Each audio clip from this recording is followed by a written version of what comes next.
Hi, my name is Edward Kim, and I'm here to talk to you about opioids. Opioids are substances that act on opioid receptors to produce morphine-like effects. Medically, they are primarily used for pain relief, including anesthesia. Opioids were first prescribed to be strong cough suppressants by Bayer in 1898.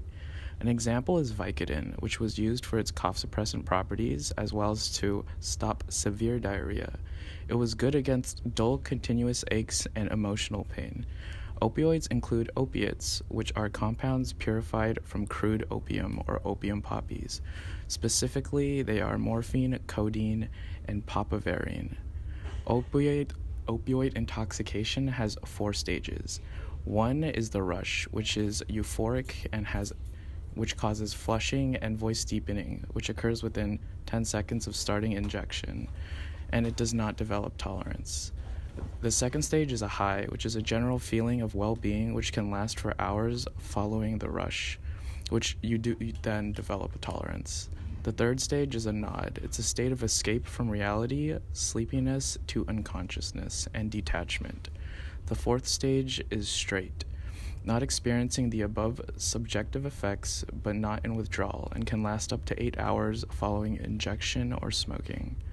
The general symptoms of opioid withdrawal include cold shakes, chills, sweating, fever-like symptoms, mood swings, anxiety, depression, bone pain, vomiting, insomnia, and diarrhea. These narcotics are widely used in athletics to assist in injuries and surgeries. As a result, there is an opioid epidemic within the athletic community. The following are fictional first-hand accounts of opioid use in athletics.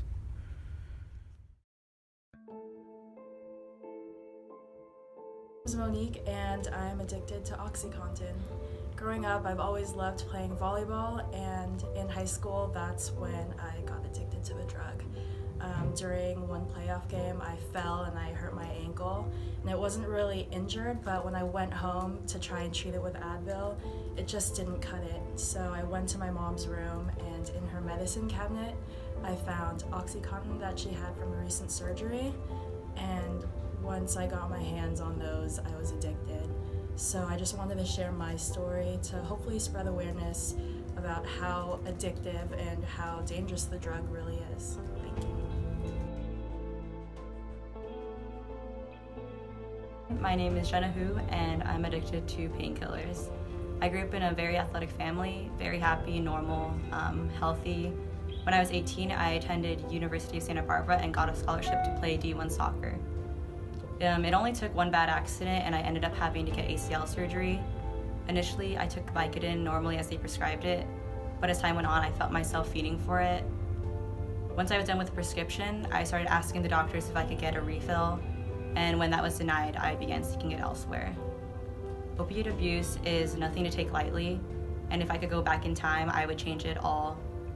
I'm here today to help those who are in my position. Opioid abuse is a growing epidemic that needs more awareness and solutions for misusers.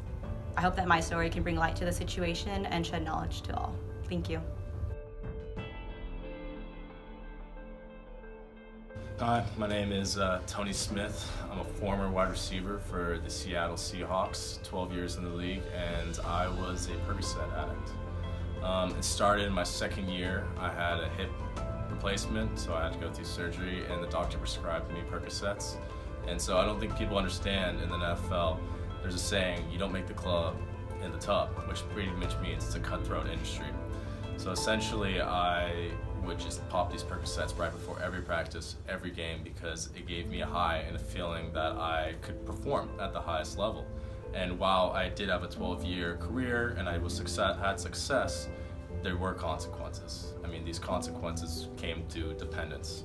After I retired, I became reliant on Percocets, and it became a consequence to my family, my social life, my work. I couldn't even function unless I had these drugs.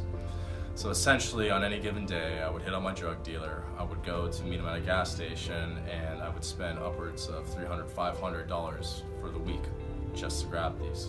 And it had definitely a financial hit. But more than that, it took a hit on myself personally. I couldn't function without them, and if I didn't have them, I would just be depressed, and I would do things that are out of character. So as a result, I went to a couple meetings and I decided to invest in myself and cure my dependence. And now I'm Percocet free. But I think there should be huge awareness within the NFL and with athletics that opioids is a crisis, and it does affect many people, especially in violent sports, physical sports such as basketball, soccer, football, etc. And we need to be aware and start providing a service or help for those that are in need. Thank you.